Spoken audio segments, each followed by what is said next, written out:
right at the top end of school. I'm also the head of Austin House.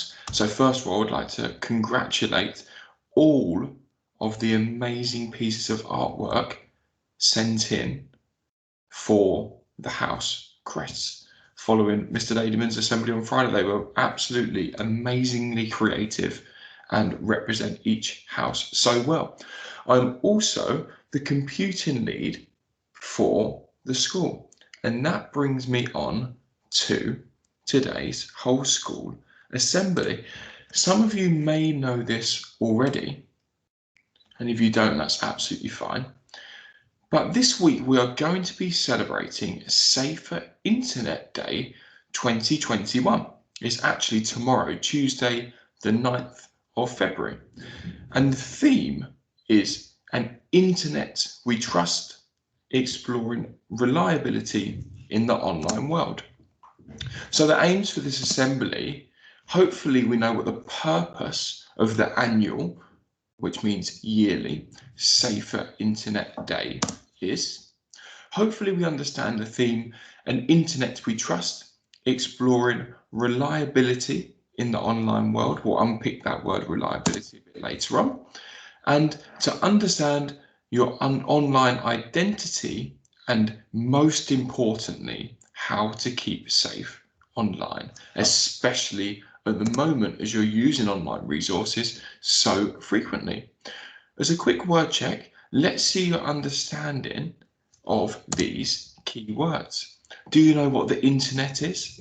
Do you know what email is and source, online, avatar, app, messaging, and advert? Have a little think about those words in particular. I will unpick a couple of them for you. So, a source can be where we find information from. So that could be a search engine like Google or Yahoo, or we could already be on the internet on a web browser and we could find a link for something else. So that acts as a source for some more information. An avatar is almost like a profile. If you think to your TT Rockstars accounts or your Numbots accounts, you each have your own little character. You don't put in any of your personal information into that, but you have your own unique name and your own unique look. That's your avatar. But quite often we create an online avatar and we don't even realize we're creating that profile. And that's something we're going to be looking at in today's assembly. First of all, though, what is Safer Internet Day? Safer Internet Day is celebrated in over 100 countries across the world. And this year it's celebrated on Tuesday, the 9th of February, 2021. As I mentioned, the theme this year is An Internet We Trust, exploring reliability in the online world.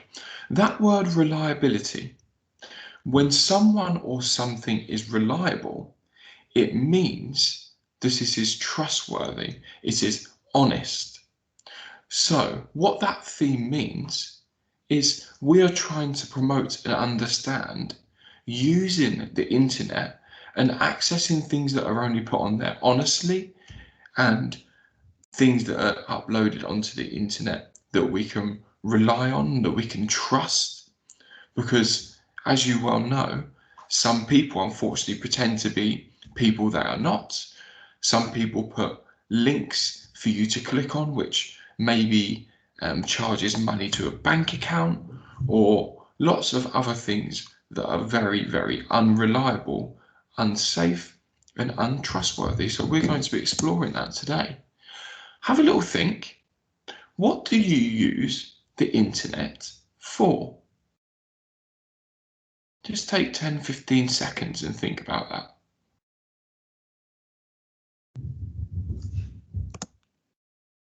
The internet is an amazing place. It's one of the best discoveries of the modern technological revolution, really, of the past 50, 60 years. We can use it for entertainment. If someone's watching the TV, you can load up an iPad or a computer and watch TV on that device. You can communicate with people, especially at the moment. I'm sure a lot of you would have been FaceTiming family members so that you can still see them in some form. And it helps us to learn so many new things. At the moment, the school is using YouTube or Microsoft Teams to teach you all of your fun new learning. With remote learning, you'll all be using the internet now more than ever for research, to watch videos, and many more things. So who can use the internet? Can everyone in school use the internet? Can everyone in the country use the internet? Can everyone in the world use the internet? Well, many people across the world use the internet every single day. Unfortunately, there are some countries or some families that do not have the finances to use the internet and have those devices, as I'm sure you are aware. But in general now, a recent figure in 2019 showed that 4.5 billion people were using the internet, which is nearly 6 out of every 10 people in the whole world. It's incredible. But how do we get on the internet? I've mentioned a couple already, sorry. How many different things can you think of that can allow us to access the internet?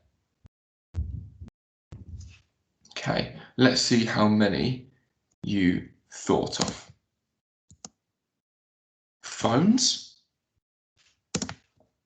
laptops or computers, which I'm sure you're probably watching this video on a laptop right now. Headphones still, even sat-navs and devices that help with navigation. They use the internet to map different routes. Again, yeah, the computer. Cars in general, obviously they use these satellite navigation, which is sat-nav, resources and applications. And in cars, in modern cars, quite a lot of them have built-in special videos or games, all sorts of amazing technological features. Your gaming devices, your PlayStations or your Xboxes or your Nintendos, whatever that may be, or your tablets, even Kindles. How would you feel if the internet was turned off? I'm sure many of you that live in Berryfields have experienced this on many occasions anyway, where the internet has gone down. But would it make you feel happy? Would it make you feel sad? Frustrated maybe? I guess it depends what would be happening at the time. If I were midway through uploading a video, it'd be quite frustrating if the internet was turned off. But sometimes I actually think, would it be nice if the internet was turned off just for a day? Would you go out in the fresh air more? Looking back on the mental health and well-being assembly next week, perhaps it'd be better. We wouldn't have to worry about modern technology as much, and we can just explore the open world. Have a think about your response to that.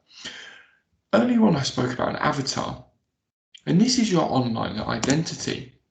So when we go on, without us even creating it or knowingly creating it, we have an online identity.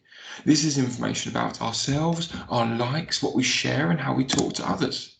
On some apps, we can make an avatar or a profile that other people online can see.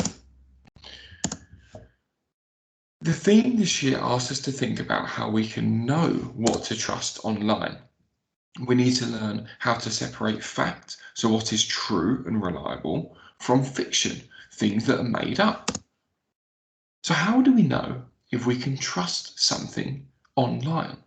Have a think as we progress through the rest of the video, the assembly here. So news or fake news. There are ways we can investigate if the information we read is fact or fiction. The online world can influence, persuade, and manipulate our decisions and opinions. So what that means is it can make us think a certain way or have a certain opinion without us even really knowing it. It's important we find out what is facts, what is true, and what is fiction, what is fake news or fake things that can be harmful. So what can you do? You can ask yourself, who wrote this? You can think, why was it written? You can support your friends if you see anything online that upsets them. And only share things if you know they're absolutely true. These are the main ways we can investigate if the information we read is fact or fiction.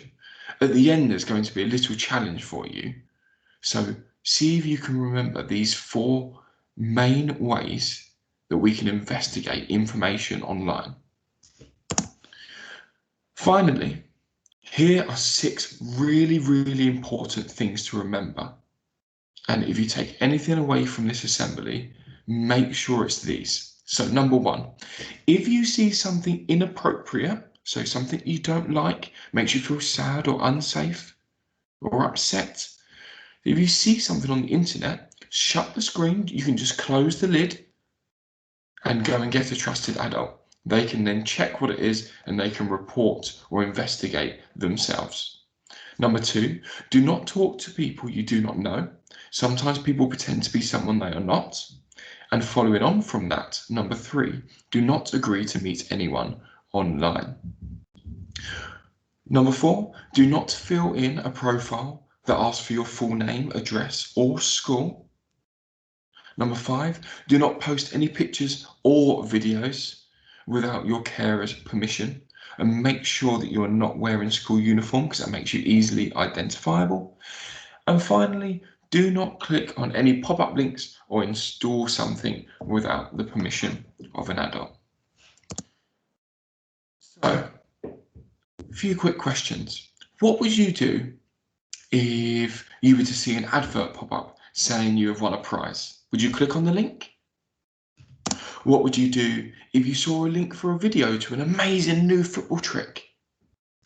And what would you do if someone you play games with online asked to meet in person? Hopefully, if you saw an advert pop up, you wouldn't instantly click on that advert. We don't know that that's reliable. Unfortunately, there are some sort of hackers and there's some people that aren't trustworthy and they try to make you click on links that they think you would like, and it'd end up charging money or it'd end up causing a virus on your computer. And if you saw a link for a video to an amazing new football trick, it depends where that comes from. If you're already using a site like YouTube and you're exploring, it may be safe to do so. But again, only look at videos that are trustworthy and reliable. Finally, if someone you play games with online wants to meet in person, and that was a good example, if you saw that of a pop-up coming up, I just dragged that away. Perfect timing. If someone you play games with online asks to meet in person, you absolutely shouldn't do this. If it's someone that you're playing online with that's from school, you can ask a parent, of course. But first of all, we shouldn't be speaking to strangers online, just like we shouldn't speak to them in person. And if they ask to meet, we should tell an adult immediately. And finally, for any parents watching today's video alongside their children, if you're unsure how to set up any additional security settings for your children's electronic devices, please email in to the email on the next page and I will help you set these up. I can't stress how important that is. Your children will most likely be using these devices independently now more than ever, so please ensure certain restrictions are in place. A little bit of a competition to finish off. Using all of your information from the assembly today and any other, perfect, I can get rid of that again, and any other information you acquire from safe, independent research in your class lessons later in the week, can you, and this is your task, create a colourful and informative poster all about being safe on the internet. There'll be a Key Stage 1 winner and there'll be a Key Stage 2 winner, and the winner from each key stage will receive 25 house points.